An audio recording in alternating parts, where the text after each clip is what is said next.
welcome to the Talking Michigan Transportation Podcast. I'm Jeff Cranston. Winter has officially arrived in Michigan. While we've had some heavy snow in the Upper Peninsula and northern Michigan for a couple of weeks now, we're getting hit much harder downstate.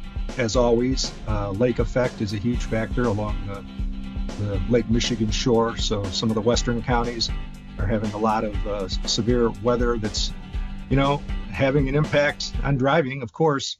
So I wanted to take the opportunity to talk to MDOT Director Brad Wieferich, who before he was director and climbed the ladder, he was Chief Operations Officer, but before that he ran the Bureau of Development. And before that, within the Bureau of Development, he was the Engineer of Design. And he's spent a lot of time, much of his career, focused on how to balance the design of roads for maximum mobility and getting people where they want to get on time, but also safely. And that can be a delicate balance sometimes. He was very involved in a study that was performed after a 193-car pileup on I-94, again in southwest Michigan, actually near Galesburg between Battle Creek and Kalamazoo. The state police concluded that most of that pileup during a winter storm in January of 2015 was caused by people not driving for conditions. In fact, they issued 58 citations for that.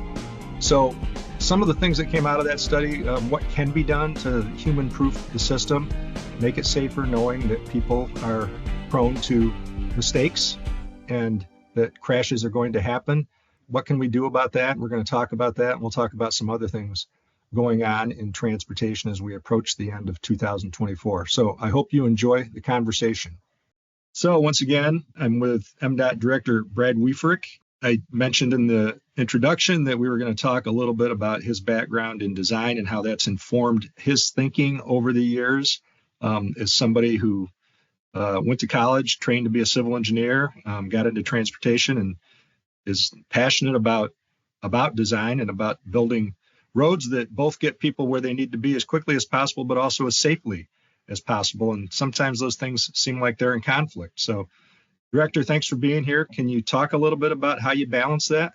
Yeah, sure. Thanks, Jeff, for having me back. I feel like it's been a little while since I've been on the podcast, and happy to talk.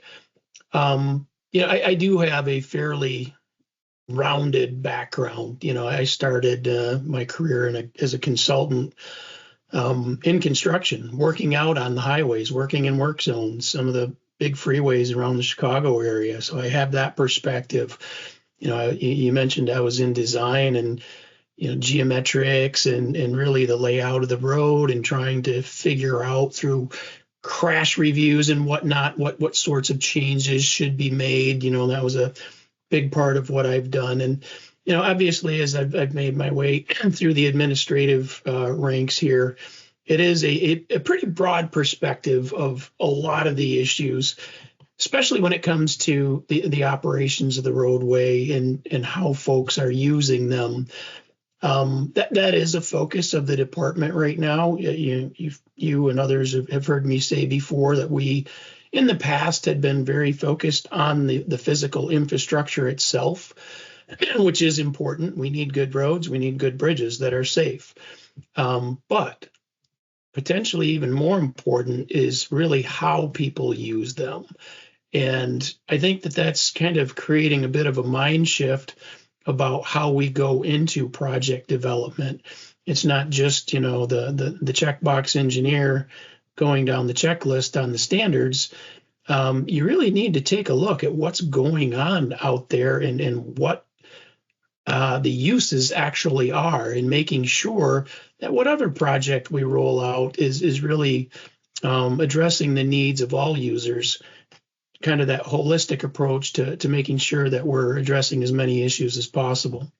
Yeah, so I think that, what brought this up, and I mentioned this in the intro, is that we've had our first real blast of winter in southern Michigan, and as always, the lakeshore counties get the lake effect snow, and that has a huge impact on driving in the roads. And I know it makes you bristle and makes me bristle when I see headlines about black ice or about, how snow or weather caused the crash. It takes humans off the hook. And we talk about you can't human proof the system. We're we're flawed beings. We're going to make mistakes. But how do you, I mean, coming out of that study that was done after the I-94 pileup in 2015, 193 cars, 58 citations, the state police cited those people for not driving for conditions. What do you do to drive that home for people that, that it's snowing? You can't salt every inch of pavement every minute. There's going to be ice. There's going to be slippery conditions, and you got to drive for conditions. I wonder if that just goes one ear and out the other. It seems like it. There are things that we can do. You mentioned the 2015 study we did after the big pile up there between Kalamazoo and Battle Creek. There are things that we can consider, and that was actually a worthwhile effort. We do that with every project, though, too. We're continually looking at what more can we do. At the end of the day, we can't drive people's cars for them. There are personal choices that are made that can lead to, catastrophic incidents. And if I could drive home a message, if I knew how to do this exactly, I think we would have done it by now. But if you could drive home a message to folks, to me, it's really give yourself the time to plan ahead. Don't assume that every day you're going to be able to drive that same speed on that same route. It's just not practical. It's not realistic. Whether it's a hard driving rain or other weather issues, but especially during winter. Most of us around here, we've lived here a long time. We know what snow is. We know what ice is. We need to be able to plan for that. I mean, we have fantastic maintenance crews. The women and men that drive the snow plows, the people that are diligently, the mechanics that are working on the snow plows and making sure that we have everything out there possible that we can to fight these storms. Innovative in materials and methods. We do everything we can on that perspective as well. But again, we don't control the weather. Lake effect, I think, is something that's unique to Michigan and other folks that have western shores along the Great Lakes. It creates those whiteout bands. And, we heard earlier some MDOT folks from Southwest region talking about that, how you can be driving down the road and it can be bright and sunny. And because of lake effect, the way it comes in, you can hit a whiteout. It's just a wall. And it's something that folks need to be aware of. Can we work on technology and alerting, using our dynamic message signs and whatnot? Yeah, we can, and we will. But at the end of the day, it really is up to the driver to understand what the potential issues might be and to make those smart decisions. There was talk after 2015, and there's something to this. And again, this isn't anything that MDOT can't control the weather, but there are microclimates, and your elevation goes up just 30 or 40 feet, and that doesn't seem like much, but it makes a difference. I see it on 131 north of Grand Rapids. There's spots where all of a sudden there's snow and then there's not. And why is that? And it's because of elevation, right? Yeah, it's elevation. It's overall topography. When it comes to the lake effect, it's distance from the lake, it's wind direction. An interesting part of that study, we looked at hotspots. We looked at hotspots for crashes, we looked at hotspots for snow, and we looked for where those kind of connections might be. And it was pretty evident in certain locations along the route where you were very likely to have these sorts of events. And again, you can't pinpoint it and you can't forecast it out, hours ahead. But we have a better understanding, I think, of what the issues are out there. And perhaps we can do a little bit better job of communicating that. So when we rolled that study out in Kalamazoo, I remember a retired Michigan State police trooper was in the audience, and about the third time somebody came to the microphone and asked, what could be done about it, he just jumped out of his chair and said, people aren't driving for conditions. That's the problem.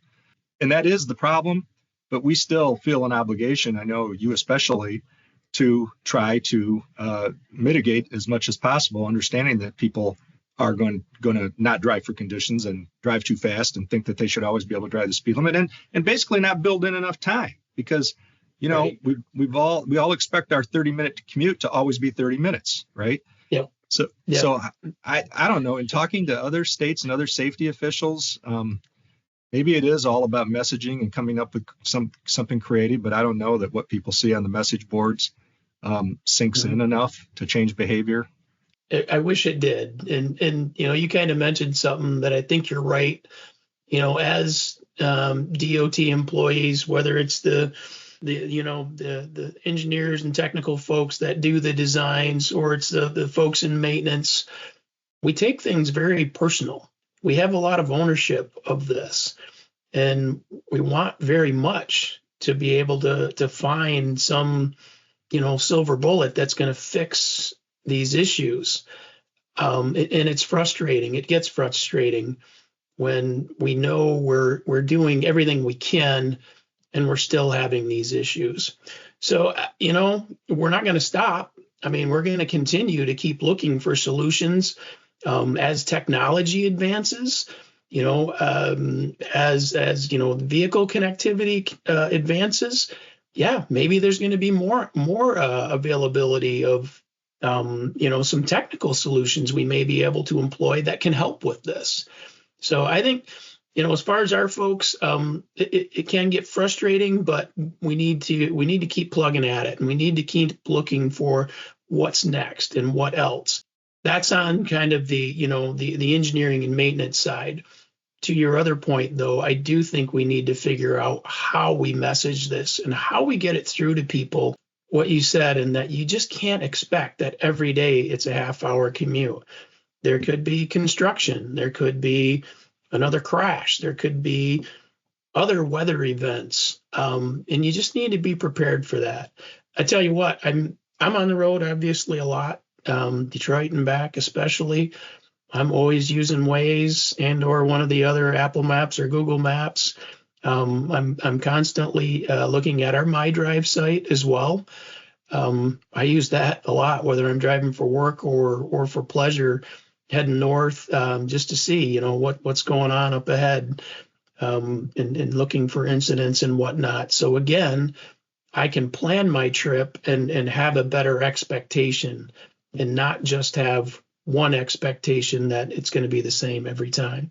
Stay with us. We'll have more on the other side of this important message. Michigan law requires drivers to maintain at least 200 feet behind a snowplow when crews are plowing or treating roads and have their lights on. This does not apply when passing the snowplow. In addition, stay at least 20 feet away when the plow is stopped or at an intersection. Failure to do so can result in a fine of $100. The law is meant to ensure snowplow operators have the proper space and time to clear the roads. This makes Michigan's roads and neighborhoods safer to drive on and walk around throughout the winter. Always remember, snowplows need room to groom. So a similar but related issue would be wrong-way crashes. We know almost always there's somebody who was either super drunk, most of the time it involves that substance abuse of some kind, or somebody that's very elderly.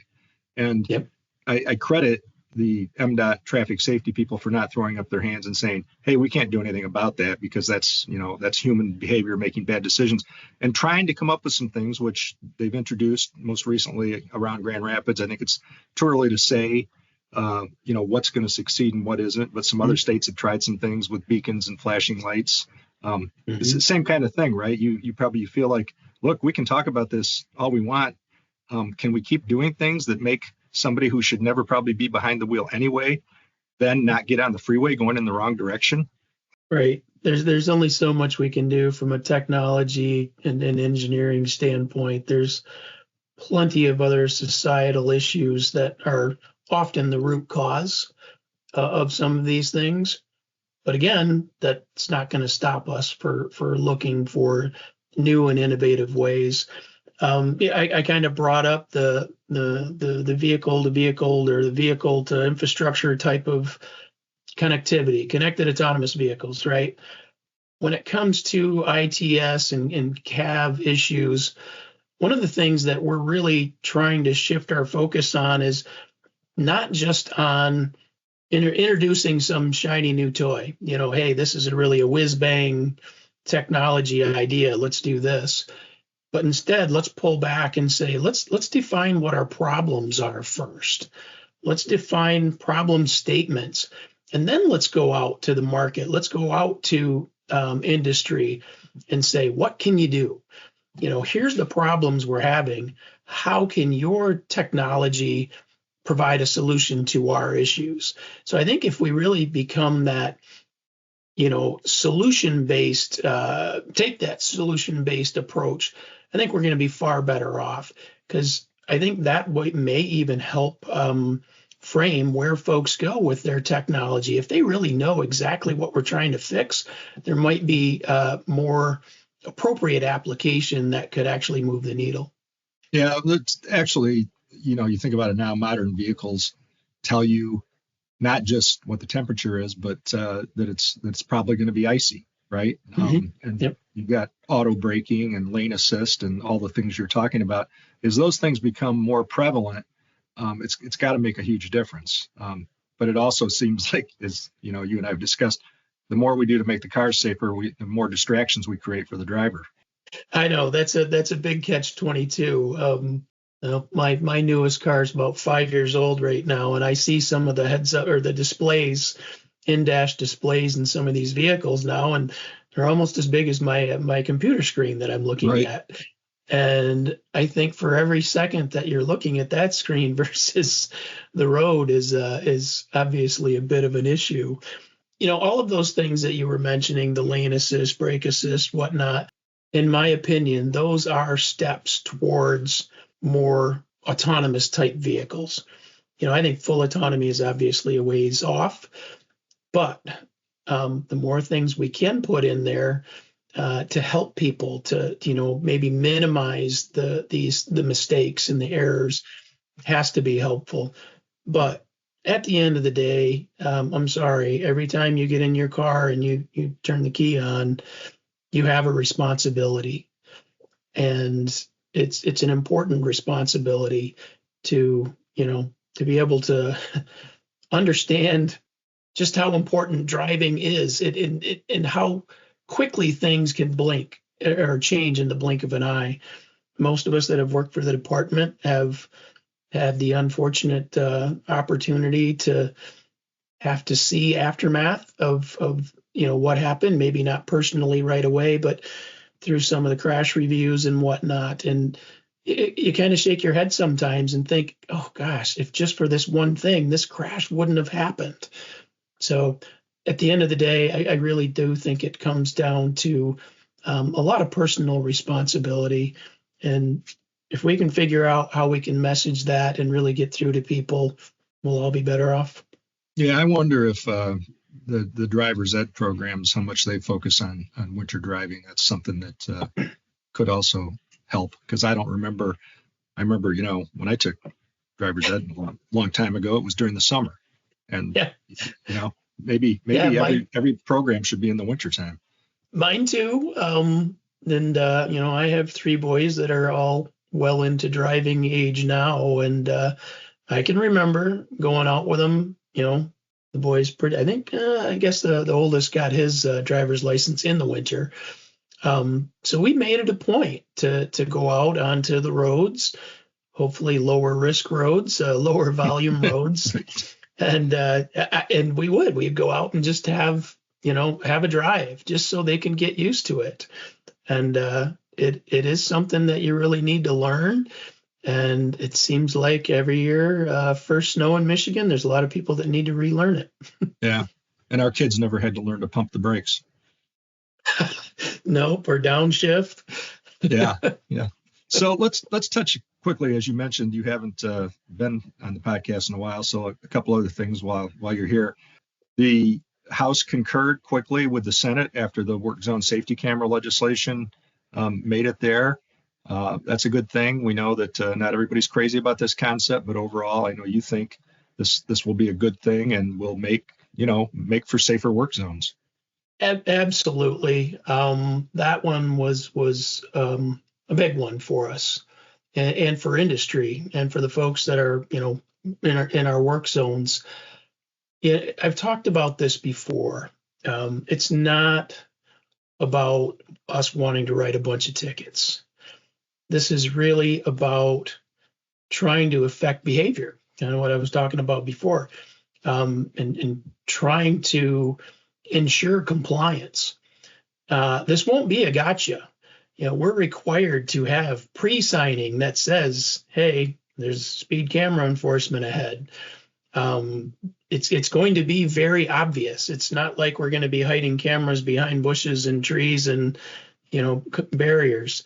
It's going to be very obvious. And again, not at all trying to, this isn't a money maker. This isn't, a gotcha at all.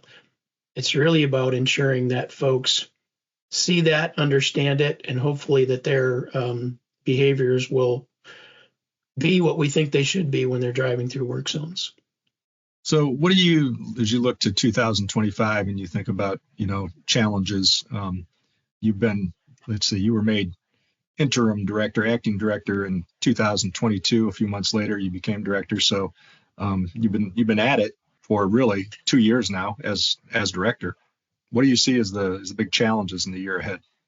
First of all, 2 years has gone by very quickly. It's hard to believe that was 2 years ago already. I was brought into this position, which I'm very honored and very humbled to be able to lead the department. It's actually been great, largely because of the people that we work with internally, and industry folks have been great as well.